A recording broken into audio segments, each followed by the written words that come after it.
Assalamualaikum warahmatullahi wabarakatuh. Perkenalkan, nama saya Jovan Kashfa Aulia dengan NIM 23031603502. Di sini saya akan mempresentasikan proyek laboratorium fisika yang saya rancang sebagai bagian dari tugas perkuliahan. Proyek ini bertujuan untuk merancang kegiatan laboratorium sederhana yang efektif dan dapat diterapkan dalam proses pembelajaran. Melalui video ini, saya akan menjelaskan rancangan kegiatan, tujuan, serta alur pelaksanaan praktikum secara singkat dan jelas. Jadi, laboratorium merupakan salah satu sarana yang sangat penting dalam kegiatan pembelajaran, khususnya pada bidang sains seperti fisika, kimia, dan biologi. Laboratorium tidak hanya berfungsi sebagai tempat melakukan praktikum, tetapi juga sebagai ruang untuk melatih keterampilan proses sains, kemampuan berpikir kritis, serta sikap ilmiah peserta didik. Oleh karena itu, laboratorium harus dirancang dengan baik agar dapat digunakan secara optimal, aman, serta efektif. Rancangan laboratorium dapat diartikan sebagai proses perancangan menyeluruh yang mencakup tata ruang, fasilitas, peralatan, serta sistem keselamatan dan pengelolaan laboratorium. Tujuan utama dari perancangan laboratorium sendiri yaitu menciptakan lingkungan belajar yang mendukung kegiatan praktikum secara maksimal sekaligus meminimalkan risiko kecelakaan kerja. Jadi, laboratorium yang dirancang dengan baik akan membuat kegiatan praktikum berjalan dengan lancar, terstruktur, serta sesuai dengan tujuan pembelajaran. Langkah awal dalam pembuatan rancangan laboratorium yang baik adalah melakukan analisis kebutuhan. Analisis kebutuhan ini sangat penting karena setiap laboratorium memiliki karakteristik dan fungsi yang berbeda.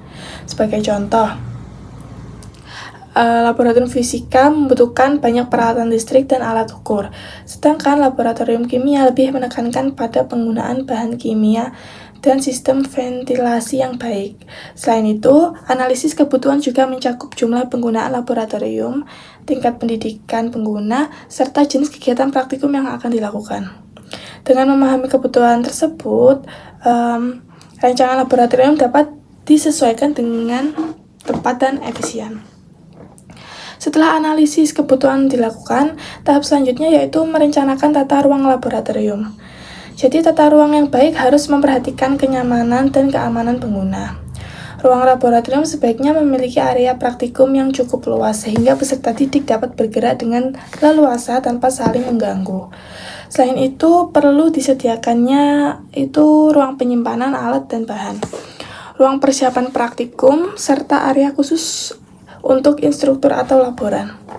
Penataan meja praktikum juga harus diatur sedemikian rupa agar memudahkan pengawasan dan interaksi antar pendidik dan peserta didik.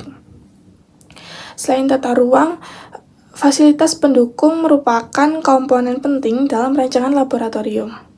Fasilitas dasar seperti meja praktikum yang kokoh, sumber listrik yang aman, saluran air, pencahayaan yang cukup, serta sistem ventilasi yang baik harus tersedia. Ventilasi sangat penting, terutama untuk laboratorium yang menggunakan bahan kimia atau menghasilkan asap dan gas. Pencahayaan yang baik juga berperan dalam meningkatkan kenyamanan dan ketelitian saat melakukan percobaan. Jadi, semua fasilitas yang sudah saya sebutkan tadi harus dirancang sesuai dengan standar keselamatan dan kebutuhan praktikum. Selanjutnya yaitu peralatan laboratorium juga harus dipilih dengan cermat. Pemilihan alat sebaiknya disesuaikan dengan kurikulum dan tujuan pembelajaran. Peralatan yang terlalu canggih tetapi jarang digunakan justru dapat menjadi pemborosan, sedangkan peralatan yang tidak memadai akan menghambat proses praktikum. Oleh karena itu, keseimbangan antara kebutuhan, fungsi, dan ketersediaan anggaran itu perlu diperhatikan dalam merancang laboratorium. Selanjutnya, aspek keselamatan kerja merupakan bagian yang tidak boleh diabaikan dalam merancang laboratorium. Laboratorium harus dilengkapi dengan berbagai fasilitas keselamatan seperti alat pemadam api ringan, kotak pertolongan pertama, jalur evakuasi, serta simbol dan petunjuk keselamatan yang jelas. Selain itu, penggunaan alat pelindung diri seperti jas laboratorium, sarung tangan, dan kacamata keselamatan harus menjadi bagian dari budaya kerja di laboratorium. Dengan memperhatikan keselamatan, resiko kecelakaan itu dapat meminimalkan dan di kegiatan praktikum dapat berlangsung dengan lebih aman. Tidak kalah penting, rancangan laboratorium juga harus memperhatikan sistem pengelolaan dan pemeliharaan laboratorium yang baik. Bukan hanya tentang desain fisik, tetapi juga tentang bagaimana laboratorium tersebut dikelola.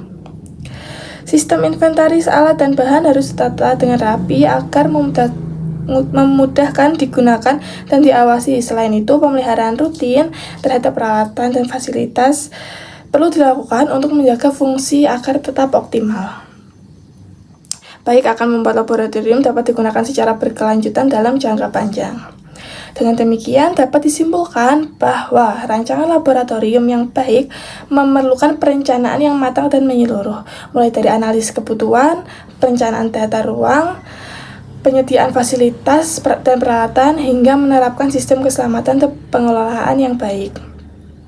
Apabila semua aspek tersebut diperhatikan dengan benar, laboratorium tidak hanya menjadi tempat praktikum, tetapi juga menjadi lingkungan belajar yang aman, nyaman, serta mampu meningkatkan kualitas pembelajaran. Melalui rancangan laboratorium yang baik, diharapkan kegiatan praktikum dapat memberikan pengalaman belajar yang bermakna bagi peserta didik. Jadi, selain sebagai sarana pembelajaran, laboratorium juga berperan penting dalam membentuk sikap disiplin, tanggung jawab, serta kerjasama peserta didik melalui kegiatan praktikum. Peserta didik dilatih untuk mengikuti prosedur kerja, menggunakan alat secara benar, serta menjaga kebersihan dan kerapian lingkungan laboratorium. Hal ini menjadikan laboratorium tidak hanya sebagai tempat eksperimen, tetapi juga sebagai wahana pembentukan karakter ilmiah yang sangat dibutuhkan dalam dunia pendidikan dan penelitian. Berdasarkan uraian tersebut, proyek ini disusun untuk memberikan gambaran mengenai bagaimana rancangan laboratorium yang baik dan ideal dapat diterapkan dalam konteks pembelajaran sains. Diharapkan melalui proyek ini, mahasiswa sebagai calon pendidik mampu memahami pentingnya perencanaan laboratorium secara menyeluruh, sehingga kedepannya dapat berkontribusi dalam menciptakan lingkungan belajar yang nyaman, efektif, dan mendukung untuk mencapai tujuan pembelajaran secara optimal. Jadi sekian rancangan laboratorium yang baik menurut saya. Apabila ada salah kata, saya mohon maaf. Wassalamualaikum warahmatullahi wabarakatuh.